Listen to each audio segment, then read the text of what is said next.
일단 그러면 또 궁금한 용어들이 있잖아. 타이포그래피 용어들이 네. 있죠. 뭐 예를 들면 타이페이스, 폰트. 폰트는 뭐지 약간. 네. 그럼 폰트는 뭘 말하는 거지? 이런 고민을 하잖아요. 네. 글자의 형태는 레터폼인데 폰트가 그거 아닌가? 라는 질문을 던질 수가 있어요. 그렇죠. 레터폼하고 폰트 똑같은 거 아니에요? 아 다른 일, 전혀 다른 얘기.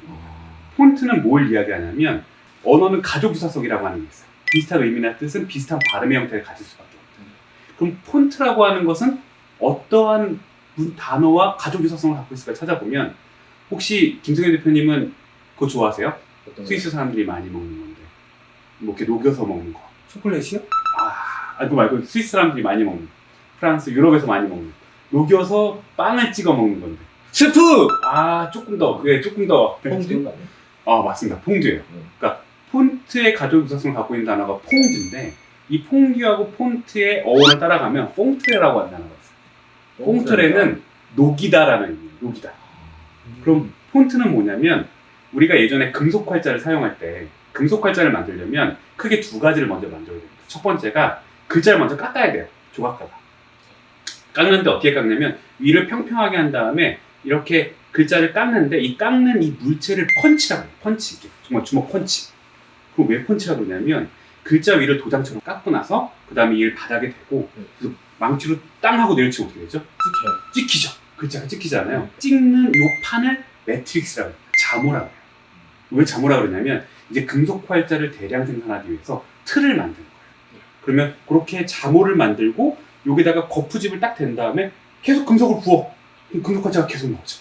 막 찍어내는 거예요. 이 녹여서 찍어낸 이 금속 활자들이 하나의 세트를 이루게 되겠죠. 예를 들면 12포인트 사이즈로 녹여서 만들면 12포인트만 모여있을 거거든요. 13포인트만 찍어서 만들면 13포인트만 모여있을 거잖아요. 그것도 게라몬드 12포인트, 뭐 예를 들면 헬베티카 13포인트. 그럼 그걸 하나의 서랍에 이렇게 보관을 해요. 그 서랍을 폰트라고 해요. 보관되어 있는 서랍. 아니, 저는 좀 놀란 게 뭐냐면요. 지금 인쇄가 바로 여기서 시작됐어요. 예, 제가 촬영을 하기 전에 이런 얘기를 했어요. 제가 타이포를 이렇게 모시게 된 이유 중에 또 하나가 제가 시작 자체를 인쇄를 했잖아요. 어딜 가도 다 인쇄예요. 근데 어딜 가도 다 타이포야. 그렇게 대중적으로 좀 많이 할 수 있는 게 많이 디자이너들이 좀 배울 수 있는 게 뭘까라고 해가지고 타이포를 또 선택한 것도 있었거든요.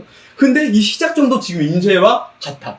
인쇄도 뭐냐면은 우리가 인쇄가 막 프린트하는 이런 개념이 아니라 인쇄가 디자인이나 글자 따위를 이제 복제해내는 일, 대량 생산해내는 일이 인쇄거든요.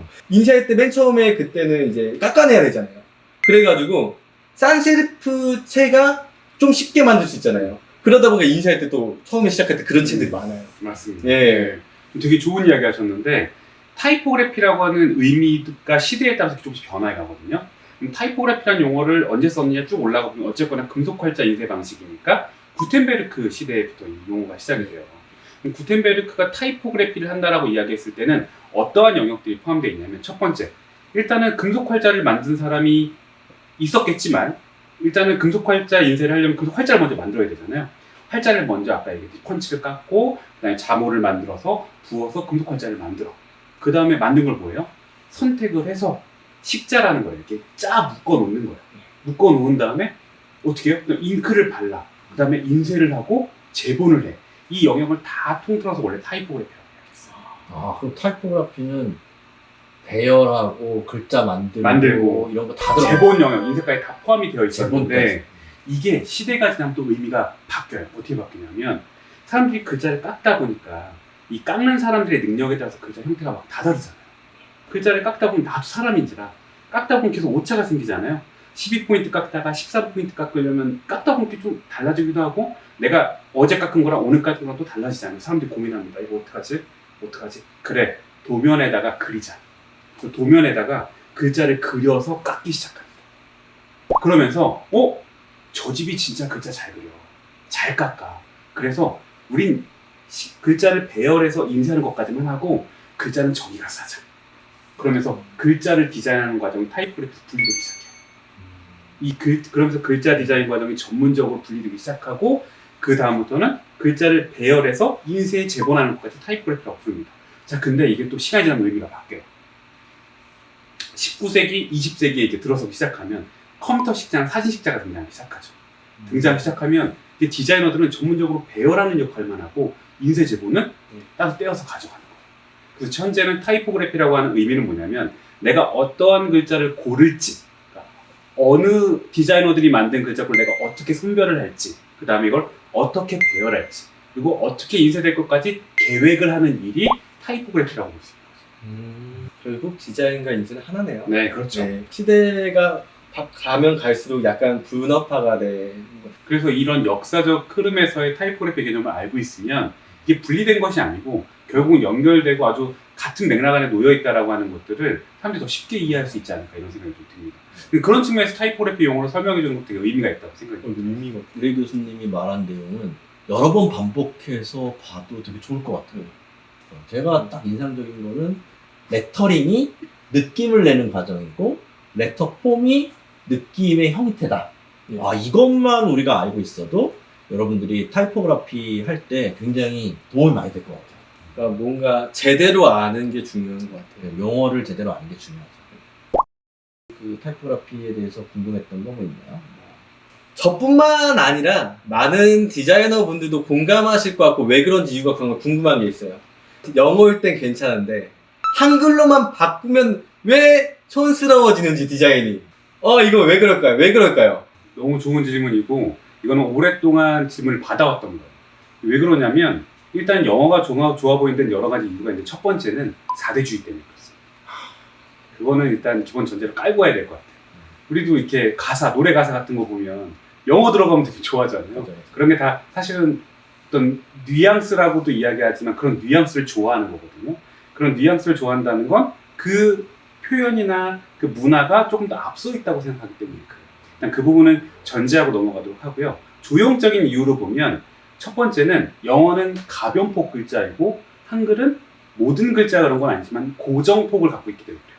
이게 무슨 말이냐면 우리가 가획 원리라고 그러거든요. 획이 추가가 되면 밀도는 높아질 수밖에 없어요. 밀도가 높아지면 어때요? 지냈다 옅었다 지냈다 옅었다 하죠. 근데 영어는 가획이 되면 글자의 폭이 변합니다.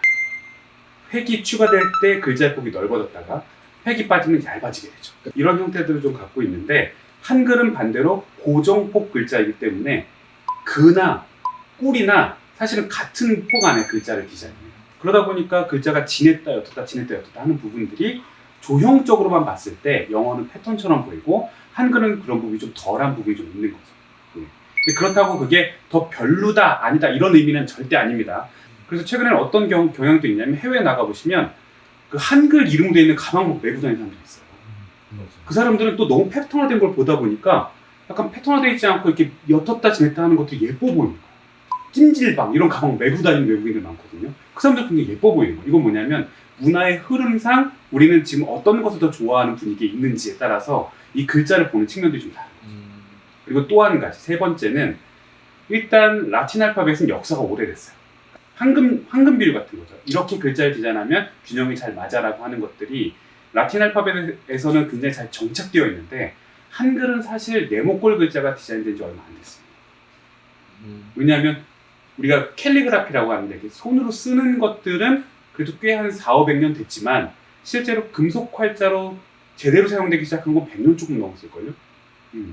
라틴 알파벳은 훨씬 더 오래됐기 때문에 이 글자를 갖고 있는 종류나 개수나 이 글자의 비율이나 이런 것들이 라틴 알파벳이 훨씬 더 안정적이고 더 다양할 수밖에 없어요.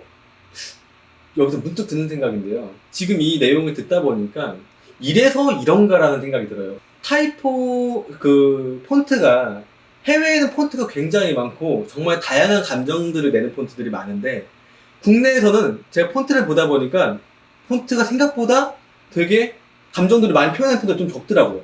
이게 제가 지금 내용 들어보니까 역사가 조금 한글 쪽이 좀 짧다 보니 이렇게 조금 별로 없는 건가?